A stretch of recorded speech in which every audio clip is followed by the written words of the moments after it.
ನನ್ನ ಹೆಸರು ಅಯ್ಯಪ್ಪ ಅಂತ, ಮೈಸೂರು ಜಿಲ್ಲೆ ಕೇರನಾರ ತಾಲೂಕು ಸಾಲಿಗ್ರಾಮ ಹೋಬಳಿ. ಏನು ಮಾಡ್ಕೊಂಡಿರಿ ಸರ್? ನಾವು ಹೈನುಗಾರಿಕೆ ಮಾಡ್ಕೊಂಡಿರೋದು ಒಂದು 23 ಹಸು ಅವೆ. ನಾನು ಒಂದು 10 ವರ್ಷದಿಂದ ಮಾಡ್ತಾ ಇರೋದು. ಅಂದರೆ ನಾವು ನಮ್ಮ ಹೆಂಡತಿ ನಾನು ಇಬ್ಬರಳು ಸೇರಿ ಮಾಡ್ತಾ ಇರೋದು. ನಾವು ಆಳು ಕಾಳು ಏನೂ ಮಾಡೋಂಗಿಲ್ಲ. ಪ್ರತಿದಿನ 150ರಿಂದ 180 ಲೀಟ್ರ್ ಹಾಲು ಆಗ್ತಾ ಇರೋದು. ಮತ್ತು ಆಮೇಲೆ ನಾವು ಸೈಲೇಜ್ ಮೇವು ಮಾಡ್ಕೊಂಡಿರೋದು. ಸೈಲೇಜ್ ಮೇವು ಮಾಡ್ಕೊಂಡಿರೋದ್ರಿಂದ ನಮ್ಗೆ ಅನುಕೂಲ ಜಾಸ್ತಿ, ಬೆನಿಫಿಟ್ ಜಾಸ್ತಿ ಬರುತ್ತೆ. ಆಮೇಲೆ ರೋಗ ರುಜಿನಗಳು ಬರೋಲ್ಲ ಸೈಲೇಜ್ ಇದ್ದರೆ.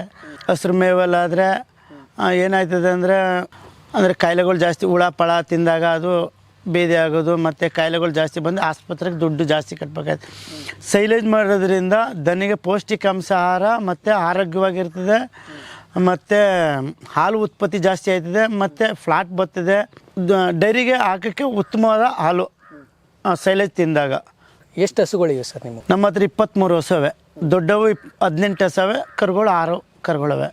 ಓಕೆ, ಅವಕ್ಕೆಲ್ಲ ಯಾವ ರೀತಿ ಶೆಡ್ ನಿರ್ಮಾಣ ಮಾಡ್ಕೊಂಡಿದ್ದೀವಿ? ನಾವೀಗ 40 ಒಂದು 70 ಅಡಿ ಉದ್ದ, 28 ಅಡಿ ಅಗಲ, 30 ಅಡಿ ಅಗಲ ಮಾಡಿದ್ವಿ. ಎಷ್ಟು ಹಸುಗಳಿಂದ ಸ್ಟಾರ್ಟ್ ಮಾಡ್ಕೊಂಡಿರ್ತೀವಿ ನಾವು? ಒಂದು ಹಸಿನಿಂದ ಈಗ 10ನೇ ವರ್ಷದಲ್ಲಿ ಒಂದೇ ಹಸು ಇದ್ದಿದ್ದು ನಾವು. ನಾವು ಹೊಗೆಸೊಪ್ಪು ಜಾಸ್ತಿ ಬೆಳೀತಿದ್ದೋ. ಅಂದರೆ ನಾವು ಹೊಗೆಸೊಪ್ಪು ಬಿಟ್ಬಿಟ್ಟು ನಾನು ಹಸು ಮಾಡೋಕ್ಕೆ ನಿಂತ್ಕೊಂಡಾಗ ಒಂದೇ ಹಸಿನಿಂದ ಈಗ 23 ಹಸು ಅವೆ. ಈಗ ನೀವೇ ಸ್ಟಾರ್ಟ್ ಮಾಡಿದ್ರಿ ಇಲ್ಲ ನಿಮ್ಮ ತಂದೆ? ಇಲ್ಲ, ನಮ್ಮ ತಂದೆಯವರು ನಾವೆಲ್ಲ ಹೊಗೆಸೊಪ್ಪು ಬೆಳೀತಿದ್ದೋ. ನಾನೇ ಸ್ಟಾರ್ಟ್ ಮಾಡಿದ್ದು.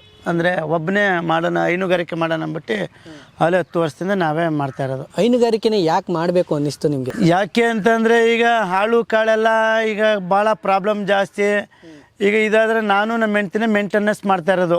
ಇನ್ನೇನು ಹಾಳು ಕಾಳು ಹಾಕ್ನೇನು ಮಾಡ್ತಾಯಿಲ್ಲ. ಮೇವು ತುಂಬ್ಕೋತೀವಿ, ಒಂದು ಟೈಮ್ ಬಂದಾಗ ತುಂಬ್ಕೋತೀವಿ. ಇನ್ನೇನು ಹಾಳು ಪಾಳು ಏನಿಲ್ಲ. ನಾವೇ ಎದ್ದೇವೆ, ಬೆಳಗ್ಗೆ 5 ಗಂಟೆಗೆ ಎದ್ದು ಕೆಲಸ ಮುಗಿಸ್ತೀವಿ. ಪ್ರತಿದಿನ ಖುಷಿ ಸಿಗ್ತದೆ, ಮತ್ತು ಆದಾಯ ಜಾಸ್ತಿ ಬರ್ತದೆ. ಈಗ ಹಾಳು ನೆಚ್ಕೊಂಡು ಹೋದಾಗ ಹಾಳು ಏನು ಮಾಡ್ತಾನೆ ಅಂದರೆ ಒಂದಿನ ಬರ್ತಾನೆ, ಇನ್ನು ನೆಕ್ಸ್ಟ್ ಬರೋಲ್ಲ. ಆಗ ಪ್ರಾಬ್ಲಮ್ ಜಾಸ್ತಿ ಆಯಿತು. ಆಮೇಲೆ ಹಾಳು ಮಾಡ್ತೀನಿ ಅಂದರೆ ಈಗ ಬಾವಾಗ್ಬಿಟ್ಟಿರ್ತದೆ, ಅವನು ಹೇಳೋದೇ ಇಲ್ಲ. ಒಂದು ಟೈಮಲ್ಲಿ ಬೇಜವಾಬ್ದಾರಿ ಇರ್ತದೆ. ಅದರಿಂದ ನಾನು ನಮ್ಮ ಹೆಂಡ್ತಿನೇ ಸೇರಿ ಕೆಲಸ ಮುಗಿಸ್ತಾ ಇರೋದು ಇವೆಲ್ಲ ಹೈನುಗಾರಿಕೆ. ಓಕೆ, ಇಷ್ಟು ಹಸುಗಳು ಇರೋದ್ರಿಂದ ಜಮೀನಿಗೆಲ್ಲ ಮೇವಿಗೆಲ್ಲ ಬೇಕಾಗಿರುತ್ತೆ? ಜಮೀನು ನಮ್ಮದು 3 ಎಕರೆ ಇರೋದು. ಜಮೀನಲ್ಲಿ ನಾನು ಕಮ್ಮಿ, ನಮ್ಮದು ಅಂದರೆ ನಾವು ಕಮ್ಮಿ ಮಾಡ್ಕೋತೀವಿ, ಸಾಲಲ್ಲ ನಮ್ಮದು. ನಾನು ಹೊರಗಡೆಯಿಂದ ತರಿಸ್ಕೋತೀನಿ. ಟನ್ನೇಜ್ ಲೆಕ್ಕ. ಟನ್ನೇಜ್ ಒಂದು 2100, 2200 ವೇರಿಯೇಷನ್ ಮೇಲೆ ಡಿಪೆಂಡ್ ಆಯ್ತದೆ. ಈಗ 3000 ಆಗೋದೆ ಸೈಲೇಜು, ಅಲ್ಲ ಇದು ಹಸ್ರು ಮೇವು. ನಾನು ತಂದು ಸೈಲೇಜ್ ಮಾಡ್ಕೋತೀನಿ. ಹಸುಗಳಿಗೆ ಸರ್ ಸಾಮಾನ್ಯವಾಗಿ ಹಸಿರು ಮೇವನ್ನೇ ಕೊಡ್ತಾರೆ. ನೀವೇನಾರು ಒಣಮೇವೇನಾರು ಕೊಡ್ತೀರಾ? ಇಲ್ಲ, ನಾನು ಒಣಮೇವು ನಾನು ಇಲ್ಲಿ ಗಂಟೆ ಕೊಡಲ್ಲ. ಏನಾದರೂ ಗಬ್ಬ ಹಾಲು ನಿಲ್ಲಿಸ್ತೀವಲ್ಲ ಆಗಲೂ ಮಾತ್ರ ಒಣಮೇವು ಕೊಡೋದು. ಇನ್ನು 360 ದಿವಸ ಸೈಲೇಜು ಮತ್ತು ಹಸಿರು ಇವೆರಡೇ ಕೊಡೋದು. ನಾನು ಒಂದು ಅರ್ಧ ಎಕರೆಗೆ ಸೀಮೆ ಹುಲ್ಲು ಹಾಕಿದ್ದೀನಿ. ಅದು ಸೀಮೆ ಹುಲ್ಲು ಅಂದರೆ ಇದ್ರ ಮೇವಿನ ಕಡ್ಡಿ ಅಂತ ಅದು ಹಾಕಿದ್ದು. ಅದು ಒಂದು ಟೈಮ್ ಮಾತ್ರ ಅಷ್ಟೇ. ಅಂದರೆ ಎಲ್ಲ ಬೆರ್ಕೆಲ್ಲ ಹಾಕ್ಕೊಂಡೆ ನಾನು ಮೇವು ಹಾಕೋದು. ಸೈಲೇಜೇ ಮೇನ್ ಪಾತ್ರ.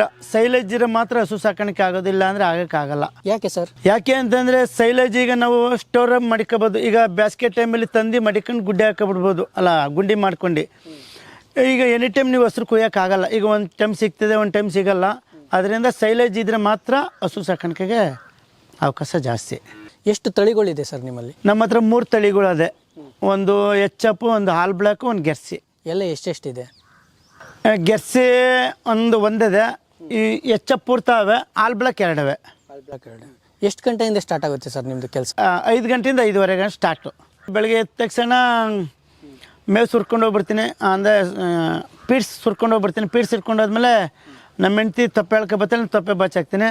ಆಮೇಲೆ ನಮ್ಮ ಹೆಂಡ್ತಿ ನೀರು ಹಿಡ್ಕೊಬೈತೀನಿ, ನಾನು ಮಿಷಿನ್ ಹಾಕೊಬತ್ತೀವಿ. ಇಲ್ಲಾಂದರೆ ನಮ್ಮ ಹೆಂಡ್ತಿ ಮಿಷಿನ್ ಹಾಕೊಬತ್ತೀನಿ, ನಾನು ನೀರು ಹಿಡ್ಕೊಬೈತೀನಿ. ವ್ಯತ್ಯಾಸದಿಂದ ಹಾಲು ಕರ್ಕೊಂಡು 8ವರೆಗೆ ಡೈರಿಗೆ ಹಾಕ್ತೀವಿ. ಓಕೆ, ಬೆಳಿಗ್ಗೆ ಟೈಮಿಗೆ ಏನು ತಿಂಡಿ ಕೊಡ್ತೀರಿ? ಕೈ ತಿಂಡಿ ಅದು ಮಾಮೂಲಿ ನಂದಿನಿ ಪೀಡ್ಸೇ ಕೊಡೋದು. ನಾವು ಇನ್ನೇನು ಕೊಡಲ್ಲ, ಪೀಡ್ಸೇ ಸುರಿದು ಬರ್ತೀವಿ ಗೊಂತಿಗೆ. ಯಾವ ರೀತಿ ಕೊಡ್ತೀರಾ ಸರ್ ನೀವು? ನಾವು ಈಗ ಹಾಲು 10 ಲೀಟ್ರ್ ಬಂದರೆ ಜಾಸ್ತಿ ಕೊಟ್ಕೊಯ್ತೀನಿ, ಪೀಡ್ಸ್ ಜಾಸ್ತಿ ಮಾಡ್ಕೋತೀನಿ. ಕಮ್ಮಿ ಬಂದಾಗ ಕಮ್ಮಿ ಕೊಟ್ಕೋತಾ ಇರ್ತೀನಿ. ಈ ಗಬ್ದವಕ್ಕೆ ಹಿಂಡಿ, ರಬೂಸ ಅವು ಕೊಟ್ಕೋತೀವಿ ಗಬ್ದಸ್ಗಳಿಗೆ. ಇವಕ್ಕೆಲ್ಲ ನಂದಿನಿ ಪೀಡ್ಸೇ ಕೊಡೋದು. ನಂದಿನಿ ಪೀಡ್ಸ್ ಅದೇ ಹಾಲಿನ ಮೇಲೆ ಡಿಪೆಂಡ್ ಮಾಡ್ತೀನಿ. ಹಾಲು ಜಾಸ್ತಿ ಕೊಡೋಕೆ ಜಾಸ್ತಿ ಕೊಡ್ತೀನಿ, ಕಮ್ಮಿ ಕೊಡ್ತೀನಿ. ತಿಂಡಿ ಕೊಟ್ಟು ಹಾಲು ಕರಿತೀರಾ? ಹಾಲು ಕರೆದ್ಬಿಟ್ಟು ತಿಂಡಿ ಕೊಡ್ತೀರಾ ನೀವು? ಇಲ್ಲ, ಫಸ್ಟು ನಾವು ತಿಂಡಿ ಕೊಟ್ಬಿಟ್ಟೆ ಹಾಲು ಕರೆಯೋದು ನಾನು ಯಾವಾಗಲೂ. ಯಾಕೆ ಸರ್ ಆ ಪದ್ಧತಿ? ಯಾಕೆ ಅಂತಂದರೆ ಹಸು ಈಗ ಒಸಿ ಏನು ಮಾಡ್ತಾರೆ ಅಂದರೆ ಒಸಿ ಜನ ತಿಂಡಿ ಮೊದಲು ಲಾಸ್ಟಲ್ಲಿ ಕೊಡ್ತಾರೆ ಹಾಲು ಕರೆದ್ಮೇಲೆ. ನಾನು ಯಾವಾಗ ಸ್ಟಾರ್ಟ್ ಮಾಡಿದೆ ಆಗ್ಲಿಂದ ಫಸ್ಟು ತಿಂಡಿ ಕೊಟ್ಬಿಟ್ಟೆ ಹಾಲು ಕರೆಯೋದು. ಅದರಿಂದ ಜೀರ್ಣಾಂಶ ಹಾಲು ನೆಕ್ಸ್ಟು ಈಗ ನಾವು ಈಗ ಕೊಟ್ಟ ತಕ್ಷಣ ಹಾಲು ಕೊಡಲ್ಲ. ಈಗ ನಾವು ತಿಂಡಿ ಕೊಟ್ಟಿರ್ತೀವಿ, ಸಾಯಂಕಾಲಕ್ಕೆ ಅದು ಉತ್ಪತ್ತಿ ಜಾಸ್ತಿ ಆಗಿರ್ತದೆ ಹಾಲು. ಅದರಿಂದ ನಾವು ತಿಂಡಿ ಕೊಟ್ಬಿಟ್ಟೆ ಹಾಲು ಕರೆಯೋದು ಉತ್ತಮ ಅಂತ ನನ್ನ ಅಭಿಪ್ರಾಯ. ಓಕೆ, ಹಾಲು ಜಾಸ್ತಿ ಹೆಚ್ಚಳ ಆಗಬೇಕು, ಹಾಲು ಇಳುವರಿ ಜಾಸ್ತಿ ಆಗಬೇಕು ನಿಮಗೆ ಅಂತಂತೇಳಿ ಕೈ ತಿಂಡಿ ಏನಾರು ಜಾಸ್ತಿ ಕೊಡೋದು? ತಿಂಡಿ ಪ್ರಮಾಣ ನಾವು ತಿಂಡಿಗಿಂತ ಸೈಲೇಜು ಮತ್ತು ಹಸಿರು ಮೇವು ಒಂದು ಪ್ರಮಾಣ. ಈಗ ನಾನು ಹಸಿರು ಮೇವು ಒಂದೇ ಟೈಮ್ ಕೊಡೋದು, ಬೆಳಗ್ಗೆ ಒಂದು ಟೈಮು ಸಾಯಂಕಾಲ ಒಂದು ಟೈಮು. ಆಮೇಲೆ ಹಸಿರು ಜಾಸ್ತಿ ಕೊಟ್ಟಷ್ಟು ಅದು ಇದು ಬರೋಲ್ಲ, ಜೀರ್ಣ ಶಕ್ತಿ ಬರೋಲ್ಲ. ಮಲಗಿ ತಗೊಳ್ಳಿಲ್ಲ ಅಂದ್ರೆ ಹಾಲು ಡೌನ್ ಆಯ್ತದೆ, ತಪ್ಪೇ ಜಾಸ್ತಿ ಆಗುತ್ತೆ. ಅದರಿಂದ ನಾವು ಈಗ ನಾವು ಬೆಳಗ್ಗೆ 8ವರೆಗೆ ಮೇವು ಹಾಕ್ಬಿಡ್ತೀವಿ. ಬೆಳಗ್ಗೆ 8ವರೆಗೆ ಮೇವು ಹಾಕಿದ್ರೆ ಇನ್ನು ಸಾಯಂಕಾಲ ಗಂಟೆ ಹಾಕೋಲ್ಲ. ಸಾಯಂಕಾಲ ಕರೆ ಬಿಟ್ಕೊಂಡೇ ಹಾಕೋದು 7ವರೆಗೆ ಮೇವು. ಆಗ ಜೀರ್ಣ ಬತ್ತೆ ಜಾಸ್ತಿ. ಮಲಕ್ ತಗೋತದಲ್ಲ, ಮಲಕ್ ತಗೊಂಡಾಗ ಹಾಲು ಜಾಸ್ತಿ ಉತ್ಪತ್ತಿ ಜಾಸ್ತಿ ಆಗುತ್ತೆ. ಮಲಕ್ ಹಾಕಿದ್ರೆ ಹಾಲು? ಹೌದು, ಮಲಕ್ ಹಾಕಿದ್ರೆ ಮಾತ್ರ ಉತ್ಪತ್ತಿ ಜಾಸ್ತಿ ಆಗೋದು. ಓಕೆ, ಈಗ ಕೈ ಹಸಿರು ಮೇವೆಲ್ಲ ಜಾಸ್ತಿ ಹಾಕಿರೋದ್ರಿಂದ ಅವೆಲ್ಲ ಉಚ್ಕೊಳ್ಳಲ್ವಾ? ಈಗ ಬೆಳಗ್ಗೆ ಈ ಹೊಸ ಜನ ಪಾಪ ಗೊತ್ತಿಲ್ಲದವ್ರು ಏನು ಮಾಡ್ತಾರೆ ಅಂದರೆ ಹಸಿರು ಜಾಸ್ತಿ ಹಾಕಿದಾಗ ಹಾಲು ಜಾಸ್ತಿ ಬರ್ತದೆ. ಅವೆಲ್ಲ ಸುಳ್ಳು. ಹಸಿರು ಈಗ ನಾವು ಉಣ್ಬಾರ್ದು, ಉಣ್ಣಕ್ಕಾಗಲ್ಲ. ಎಷ್ಟು ಊಟ ಮಾಡಿದ್ರೆ ಮತ್ತು ಆರೋಗ್ಯ ಚೆನ್ನಾಗಿರ್ತದೆ. ಈಗ ಅಪ್ಪರ ಊಟ ಮಾಡಿದ್ರೆ ಬೇದಿಗೆ ಇಟ್ಕೋತಿಲ್ಲ ಅಂದರೆ ಹೊಟ್ಟೆ ನೋವು ಬರ್ತದೆ. ಹಂಗೆ ಹಸ್ಕೊಳ್ಗೂ ಅಷ್ಟೇ ಒಂದೇ ಟೈಮ್ ಮೇವು ಹಾಕೋದು. ಒಂದು ಟೈಮ್ ಮೇವು ಹಾಕಿ ಸಂದು ಮಲ್ಕ್ ತಗೊಂಡಿರ್ತದೆ. ಮಲ್ಕ್ ತಗೊಂಡಾಗ ಆಟೋಮೆಟಿಕ್ಕಾಗಿ ಅದು ಹಾಲು ಉತ್ಪತ್ತಿ ಜಾಸ್ತಿ ಆಗುತ್ತೆ. ಓಕೆ, ನಿಮಗೆ ಬೆಳಗ್ಗೆ ಟೈಮಲ್ಲಿ ಜಾಸ್ತಿ ಹಾಲು ಬರುತ್ತೋ ಇಲ್ಲ ಸಂಜೆ? ಇಲ್ಲ, ಬೆಳಗ್ಗೆ ಟೈಮಲ್ಲಿ ಹಾಲು ಜಾಸ್ತಿ ಬರುತ್ತೋ. ಹೌದು, ಬೆಳಗ್ಗೆ ಸತ್ತಲ್ಲೇ ಹಾಲು ಉತ್ಪತ್ತಿ ಜಾಸ್ತಿ ಆಗುತ್ತೆ. ಯಾಕೆ ಅಂದರೆ ಈಗ ನಾವು ಬೆಳಗ್ಗೆ ಈಗ ಮಧ್ಯಾಹ್ನ ಮೇವು ಬೆಳಗ್ಗೆ 8 ಹಾಕಿರ್ತೀವಿ, 8ವರೆಗೆ ಹಾಕಿರ್ತೀವಲ್ಲ, ಅದು ಏನು ಮಾಡ್ತದೆ ಹಗಲೊತ್ತಲ್ಲಿ ಮಲಕ್ ಜಾಸ್ತಿ ತಗೊಳ್ಳಲ್ಲ, ಜಾಸ್ತಿ ಸಿಂಪಲಾಗಿ ತಗೋತಾ ಇರ್ತದೆ, ತಿನ್ನೋಕೆ ಆಸೆ ಮಾಡ್ತಾ ಇರ್ತದೆ. ಅದೇ ಸಂಜೆ ಸತಿಯಲ್ಲಿ ನಾವು 7 ಗಂಟೆಗೆ ಮೇವು ಹಾಕ್ಬಿಡ್ತೀವಲ್ಲ. 7 ಗಂಟೆ ಅಂದರೆ ಬೆಳಗ್ಗೆಲ್ಲೂ ತಿಂದಿರ್ತದೆ, ಸಂಜೆ ಕಮ್ಮಿನೇ ಹಾಕೋದು ಮೇವು ಕಮ್ಮಿದು ಹಾಕಿದಾಗ ಬೆಳಗ್ಗೆ ಸತಿ ಹಾಲು ಜಾಸ್ತಿ ಉತ್ಪತ್ತಿ ಆಗುತ್ತೆ. ಓಕೆ, ನಿಮ್ಮ ಹಸುಗಳು ಎಲ್ಲ ಎಷ್ಟೆಷ್ಟು ಕೊಡ್ತವೆ? ನಮ್ಮವು ಎಲ್ಲ 12 ಲೀಟ್ರು. ಒಂದು ಹಸು ಆರೋಗ್ಯವಾಗಿರ್ಬೇಕಂದ್ರೆ 10 ರಿಂದ 12 ಲೀಟ್ರು ಆರೋಗ್ಯವಾಗಿರ್ಬೇಕಂದ್ರೆ ಹಸು. ಈಗ 15 ಲೀಟ್ರ್ ಹಾಲು ಕರೀತಾರೆ. 15 ಲೀಟ್ರ್ ಏನಾಯ್ತದೆ ಅಂದರೆ ಅದು ಜಾಸ್ತಿ ಉತ್ಪತ್ತಿ ಆಯ್ತಾ ಇರಬೇಕು. ಹಾಲು ಉತ್ಪತ್ತಿ ಆಯ್ತಾಗ ಅದಕ್ಕೆ ಏನೋ ಜ್ವರ ಬರೋದು, ಈ ಥರ ಕಾಯಿಲೆಗಳು ಜಾಸ್ತಿ. ಒಂದು ಹಸು ಆರೋಗ್ಯವಾಗಿರ್ಬೇಕಂದ್ರೆ 10 ರಿಂದ 12 ಲೀಟ್ರ್ ಇದ್ದರೆ ಮಾತ್ರ ಹಸು ಗುಣಮಟ್ಟದ ಹಸು ಚೆನ್ನಾಗಿರ್ತದೆ ಅಂತ. ಹಸು ಚೆನ್ನಾಗಿದ್ರೆ ಮಾತ್ರ ಹಾಲು ಅಷ್ಟು ಬರೋಕ್ಕೆ ಚಾನ್ಸು. ಇದು ನೀವು ಎಲ್ಲಿ ತಿಳ್ಕೊಂಡ್ರಿ ಸರ್? ಹಂಗಾರೆ ಇದೆಲ್ಲ ನಾನು ನನ್ನ ಅನುಭವದಿಂದನೇ. ನಮ್ಮ ಬೀದಿಲಿ ಮೊದಲು ನಮ್ಮ ಸಾಲಿಗ್ರಾಮದಲ್ಲಿ ನಮ್ಮ ಬೀದಿಲಿ ಒಬ್ಬರು ಮುರ್ರೆ ಎಮ್ಮೆ ಅಂದರೆ ಎಚ್ಚಪ್ಪಸ್ಗಳು ಒಂದು ಬೀದಿಲಿ ಕಟ್ಟಾಕೊಂಡು ನಾನು ಮಾಡೋನಾಗ ಈ ಥರ ಮಾಡ್ಬೇಕಂತ ಅದು ಮೈಂಡಲ್ಲಿ ಬಂದು ನಾನು ಈ ಥರ ಮಾಡಿರೋದು. ಈಗ ನಿಮ್ಮವು ಎಲ್ಲ ಹಸುಗಳು ಹಾಲು ಕೊಡ್ತಿದ್ದಾವ? ಅಂದರೆ ಏನು ನಾವು ಮೇಂಟೆನೆನ್ಸ್ ಮಾಡಿರೋದಂದರೆ 10 ಹಸು ಹಾಲು ಕರಿತಾ ಇದ್ರೆ 10 ಹಸು ಗಬ್ಬಾಗಿದ್ರೆ ಮಾತ್ರ ಅವನು ರೈತ ಒಂದೇ ಸಮ ಲೆವೆಲಲ್ಲಿ ಬರ್ತಾ ಇರ್ತಾನೆ. ಈಗ ನಮ್ಮ 18 ಹಸುನ ಒಂದೇ ದಪ್ಪ ಹಾಲು ಕರೆದ್ಬಿಟ್ಟು ಒಂದೇ ದಪ್ಪ ನಿಂತೋದಾಗ ಕೈಲಿಂದ ತಿಂಡಿ ಹಾಕೋಕ್ಕಾಗಲ್ಲ ರೈತ.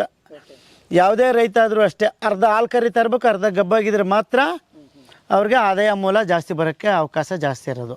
ಓಕೆ, ನಿಮ್ಮವು ಈಗ ಎಷ್ಟು ಗಬ್ಬ ಆಗಿದ್ದಾವೆ? ಈಗ ನಮ್ಮ 8 ಹಸ ಗಬ್ಬಾಗವೆ, 10 ಹಸ ಹಾಲು ಕರಿತಾವೆ. ಒಂದು ಟೈಮ್ಗೆ ಎಷ್ಟು ಲೀಟ್ರ್ ಬರ್ತಿದೆ? 100 ಲೀಟ್ರ್ ಆಗ್ತಾಯಿದ್ದೀನಿ ಈಗ. ಒಂದು ಟೈಮ್ 100 ಲೀಟ್ರು, ಸಂದಲ್ಲಿ ಒಂದು 85-90 ಲೀಟ್ರು. ಒಂದು ವರ್ಷದಲ್ಲಿ ಸರ್ ಎಷ್ಟು ತಿಂಗಳ ಗಂಟೆ ಹಾಲು ಕೊಡುತ್ತೆ? ಅದು ನೀವು ಹಸುನ ಮೇಲೆ ಡಿಪೆಂಡ್. ಹಸು ಅಂದರೆ ಈಗ ನೋಡಿ ಈಟಿಗೆ ಬರ್ತದೆ, 3 ತಿಂಗಳಿಗೆ ಬರ್ತದೆ ಹಸು ಈಟಿಗೆ. ಹಸು ಈಟಿಗೆ ಬಂದು 3 ತಿಂಗಳ ಗಂಟೆ ನಾವು ಕೊಡ್ಸೋದು 5 ತಿಂಗಳು ಮಾತ್ರ.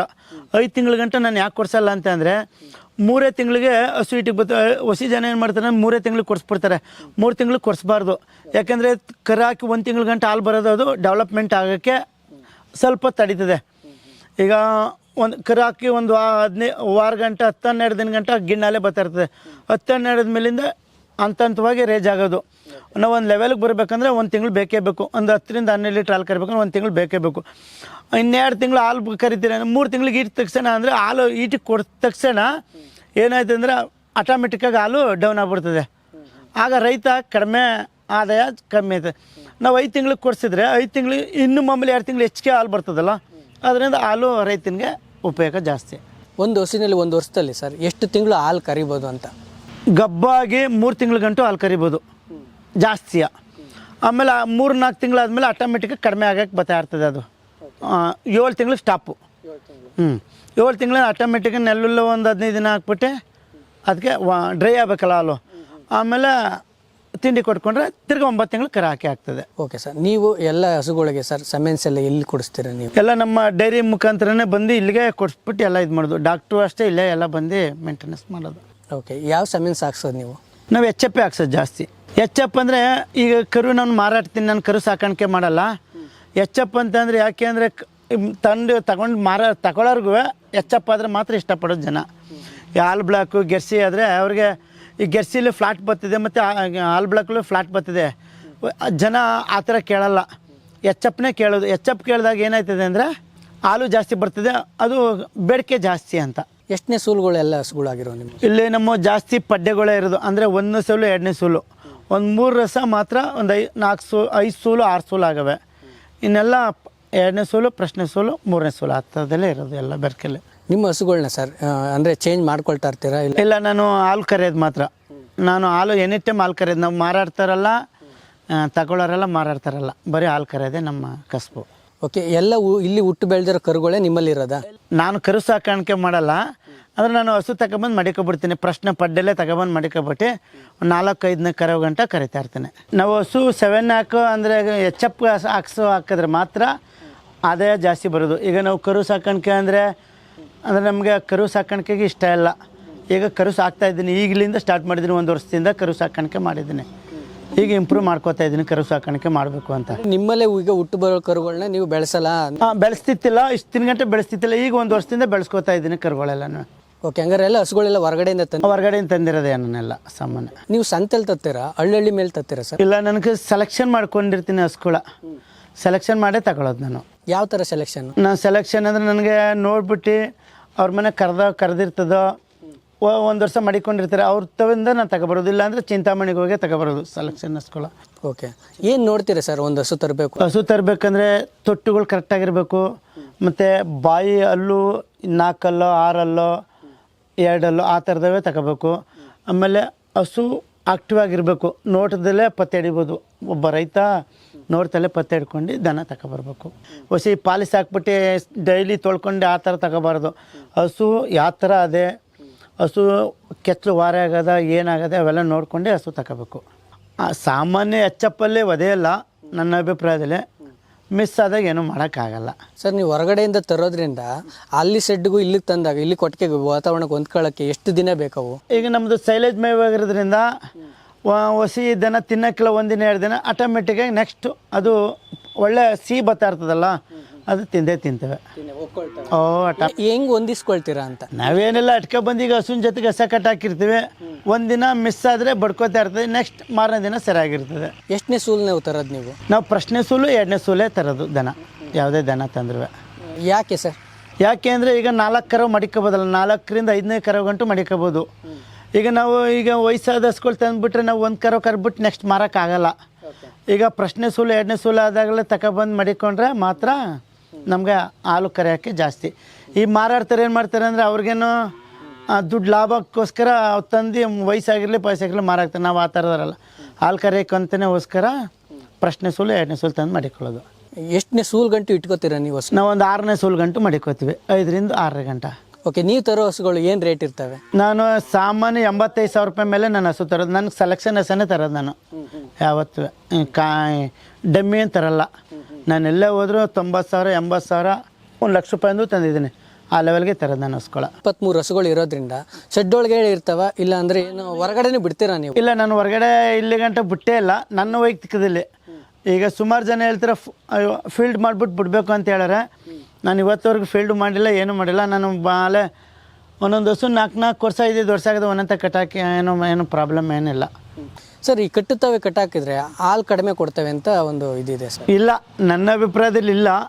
ಆಟಮೆ ಆದರೆ ನೀವು ತಿಂಡಿ ಮೇಲೆ ಡಿಪೆಂಡು, ತಿಂಡಿ ಹಸ್ರ ಮೇಲೆ ಡಿಪೆಂಡು. ಈಗ ಕಟ್ಟಾಕ್ತಾರೆ ಅಂತ ಸತ್ಯ ಇಲ್ಲ ಅಂತ ಹೇಳಲ್ಲ ನಾನು. ಅಂದರೆ ನಮಗೇನು ಆ ಥರ ಪ್ರಾಬ್ಲಮ್ ಬಂದಿಲ್ಲ. ಅಂದರೆ ಇನ್ನು ಹೊರಗಡೆ ಬಿಟ್ಟಾಗ ಅವು ಇನ್ನೂ ಆಟ ಆಡ್ತಾರೆ, ಅದು ಸತ್ಯ. ಬ್ಲಡ್ ಸರ್ಕ್ಯುಲೇಷನ್ ಆಗೈತಿದೆ ಅಂತ ವಿಜ್ಞಾನಿಗಳು ಹೇಳೋದು. ಆದರೆ ನಮಗೇನು ಆ ಥರ ಪ್ರಾಬ್ಲಮ್ ಆಗಿಲ್ಲ ಅಂತ ನನ್ನ ಅಭಿಪ್ರಾಯ. ಓಕೆ, ಹೊರಗಡೆ ಬಿಡೋಕ್ಕೆ ಜಾಗ ಇದೆಯಾ ಇಲ್ವಾ? ಅದೇ ಜಾಗ ಅದೇ, ನಾವು ಬಿಟ್ಟಿಲ್ಲ ಅಷ್ಟೇ, ಬಿಟ್ಟಿಲ್ಲ.